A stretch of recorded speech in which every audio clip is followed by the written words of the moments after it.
Alright, what's up guys? It's your boy Paddles. It's been a while since we did a deck profile, but the game came out, the Super Giant Ball World Mission from the Switch, and you get this card. I saw it, I read it, and I wanted to try it out. The difference between this and Pan is that he can put more pressure, but we'll get into it. So, since he's new, I'll go over the leader. When he attacks a leader card, you draw a card and he gains 5k, and he awakens at 5 life. When you're at 5 or less, you untap one, you draw one, which is pretty cool. And on the awaken side, he has double strike, and he has a activate main. You can kill once per turn one of your opponent's battle card with 10k or less, and when he swings, you draw a card. So he's pretty good. And we'll get to the deck profile, talk a little bit more about it as we go. We play the secret rare, of course, the Frieza. If you get a turn 5 and you have 2 or less, usually game at that point.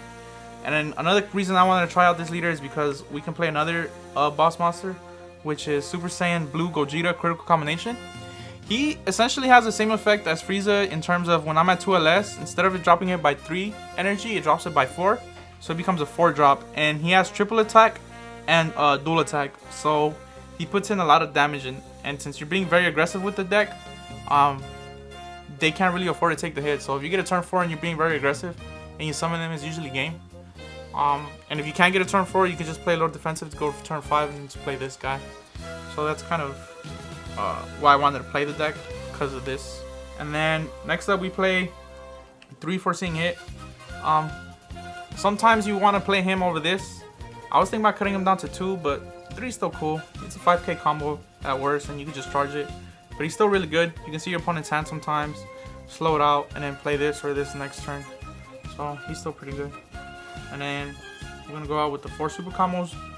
Sideline assist Bowman. It's just a super combo. And then for the next part of the deck, I'm gonna show you guys the chain attack stuff. So we play 4 intensifying power trunks and 4 chain attack trunks. This is the main reason why I kind of wanted to play red for the chain attack. I just fell in love with this card ever since I played Pan. It's a really good card, pretty good. And the targets for that is the 4 Yamchas. We still play Yamchas. There's a bunch of Earthlings in the deck that you can get out. We play 1 Body Chains Ginyu. He's just kind of there just to tech. Figured some way, like some decks, it's good against, against Broly. You can take their stuff and their effects won't trigger because it's on your side. Just 1 though. I was playing 2. I didn't really like it. It's okay.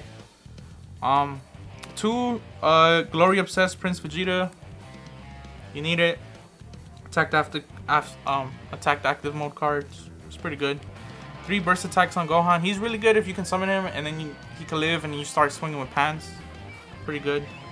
3 Digging Deep Vegeta. Now he's very good in this deck because you awaken at 5. So if you have the combo at turn 2, you want him and your chain attack target, and you just awaken and you put a lot of pressure on your opponent. We'll get into that in a little bit. And then we play 4 Fearless Pan. She's really good in this deck. You just summon her, start giving everything 5k boost with 20 with double strike, and it starts doing damage. You can even give your leader a 5k boost, even though he doesn't get the double strike, but the 5k boost goes a long way. And then we play 3 Zeno, the Plain God. This card is very good. This is usually the only way you're gonna beat a skillless Goku. Because this deck struggles with that deck and you really need him for that. So he's pretty good in that regard. That's it for the battle cards, or for the red ones. Next up we play 4 After Image Technique. Really good negate. That's what usually saves you majority of the time. You can tap out and feel safe because you have After Images. It comes in clutch so many times. Yeah guys, this card saves me almost all the time. And then we play 2 Is That All You Got? Just play a little bit more defensive in this deck. Usually gets charged. If you want to cut him down to 1, you got anything else you can. And then another card I play is 2 Planet M2. The Planet M2, I struggle with skillless, and the leader can kill the skillless, but if I can't awaken early on, I need something to start killing the little guys. So that's why I decided to play 2 Planet M2s. If you want to cut down to 1, it's not a problem at all either. But I just felt comfortable with 2. And then we play 2 minus Killzone. We play minus Killzone because just in case in the Broly's something, you don't want to get bloodlusted when you're trying to go off. So the kill zones are there, and even against other decks, you can just use it as a draw one. This isn't bad. And then we play the Bardock Fully Unleashed and the Mass Saying the Mysterious Warrior. I opted for these two because in theory this one kills anything that's 5 or less, and this one kills anything that's 6 or higher. So in theory this covers everything. Obviously it doesn't.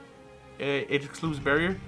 I opted for this one over Scientist Fool because they're kind of the same in the sense that this has a double strike and it's 20k.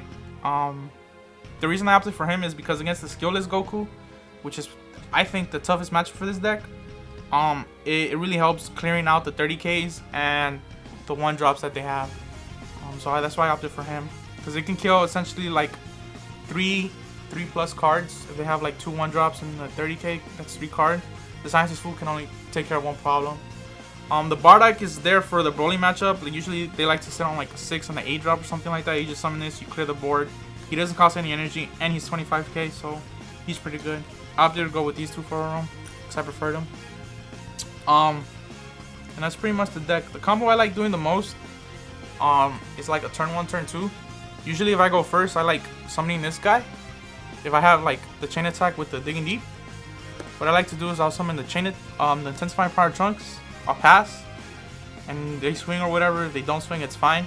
So usually I'll just go with the chain attack. I'll swing with the Trunks first, take the life, go to crit. I'll put myself down to 7. And then I'll chain attack Trunks to bring this guy out. I'll swing with him. I'll take the 2 life. I'll stand back up. I'll bring myself down to 5, so now I can awaken with my leader. And then I can swing with him again for 20k. And then I can swing with my leader. And I'll swing with him on the unawakened side because he gets the 5k boost and I still get a draw card. So I'll draw, I'll get the 5k boost, put him at 15, awaken to untap and draw 1. And the 5k boost transfers over, so now he's at 20k and he has double strike. So that's putting a lot of pressure in turn 2. That's 1, 2, 3, 4 attacks. Potentially 5 damage if they don't want to do it. And usually if they take all those hits, you know, you put yourself in a good position to continuously do it. So that's a play I like to do if I ever get the chance to do it. He's very important in this deck, as well as the Trunks. But he's also very important sometimes too, like late game. Like if they don't kill him and he just stays on board, like by turn 4, you can be like at 4 life, and you can be real good because you're just gonna swing at him, stand back up, take your 2 life, and then you're gonna be at 2 or less, and then you can just summon this. A lot of people usually don't see that coming. But as people get used to it, they'll probably realize how good this card is, and they'll just start killing it. Usually, when I've played, they don't really like to kill this guy, and they just think they could just keep swinging at me. They forget about him. So when I'm like, I'll go down to 4 life by turn 4, so I can just swing and then start summoning this guy and do insane damage. But that's the deck. I think it plays fairly well against most decks. The only deck it really struggles against is the skillless. They just have too much card advantage for them. Like they can just block all your attacks and still have a fat hand, so that's a problem. Which is why I have to go with the Platinum 2s and then the Xenon. Like against skillless, if you're playing like some form of red, like this kind of deck, you wanna make sure you see this for the skillless matchup. You're just better off doing that because they're gonna have a fat board and a fat hand. So that's the deck. It's pretty fun. It's actually pretty good. You'd be surprised at how good the deck works. And that's it. Catch you guys on the next one.